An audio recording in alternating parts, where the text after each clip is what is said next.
Okay, so the company really, the Fast Starters List is a recognition of new companies that have started trading.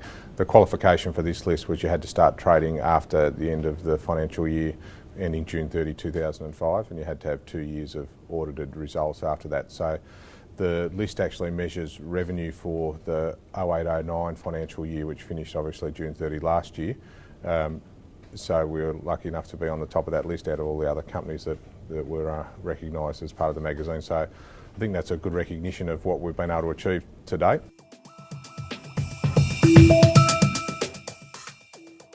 Australian Power and Gas operates in the energy retail space, so we sell as a reseller power, electricity and gas to residential consumers. The business has been focused to date on the Victorian market, and we've grown up now, so we have over 130,000 customers, so 0 in February 2007 to 130,000 now. So it has been a fast start, and I think that's been reflected in the results to date. And this year we're on forecast. We have a forecast out to the market of 125 million to 135 million, and we're on target to achieve in that banding at the moment. So I think the company continues its growth even when this award was measured at the end of last financial year.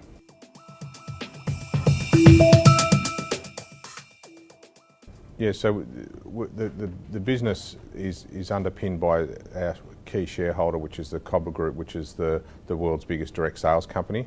So achieving the sales levels that we have has always been a core part of our business, that having a partner like Cobra meant that we can rapidly grow our numbers. So we grow at about 4,000 accounts, new customer accounts per month, and we've done that since we've started in the business, so we continue that growth level. I think the exciting thing about where the business is headed is that we're really only focused on one state market, and now we're moving into both Queensland and New South Wales in this calendar year. We're sort of just finalising our plans on just when and how we'll exactly go into those states, but that's on the radar in the immediate future. So the results that we've seen to date could even accelerate further from where they are now. That's a really key part of the business, is that ability to quickly acquire customers. And obviously we manage the other aspects of the business going on as well, but being able to have a sustainable growth is a core part of this business model.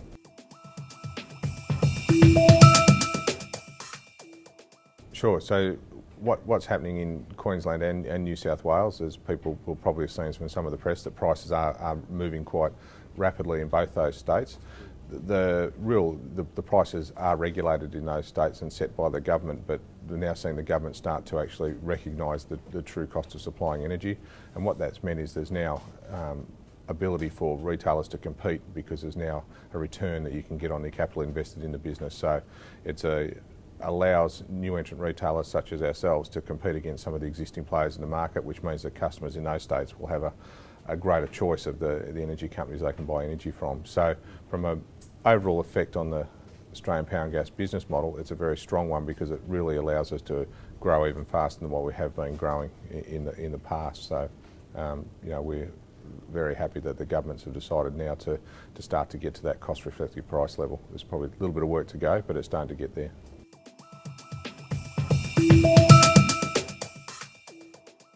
Look, I think energy prices are going to continue to rise. It's fairly well documented that energy will continue to rise for two reasons: that wholesale cost of energy, and particularly that supplied by sort of green energy providers, is more expensive than traditional coal energy. So with the government's expanded renewable energy target, more and more green has to be bought by the retailers, so prices will rise. And also the amount of infrastructure that has to be invested in is also going to have to increase as well.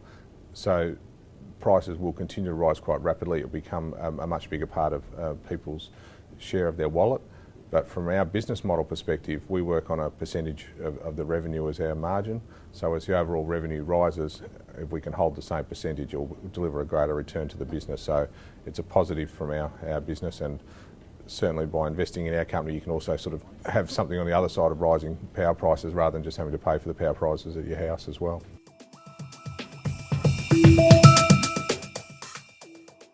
Yeah, so one of the key aspects of our business is that acquiring customers does acquire a lot of capital in the business, and also we work on a generally a quarterly billing cycle. So the business does utilise a lot of working capital, even though over time the model does end up delivering a lot of cash into the business. So what we've done with our business is to try and use a working capital facility, which is a sort of debt facility, however it's linked to the customer accounts that we acquire, to fund that growth so that we haven't had to fund it with equity. So for shareholders, they should get a greater return because we haven't had to spend money or issue the equity, and we've utilised more of a debt facility that will be paid out over a period of time, and therefore will preserve the capital in the business. So we have a $50 million facility that we use, and we draw that down to fund the growth.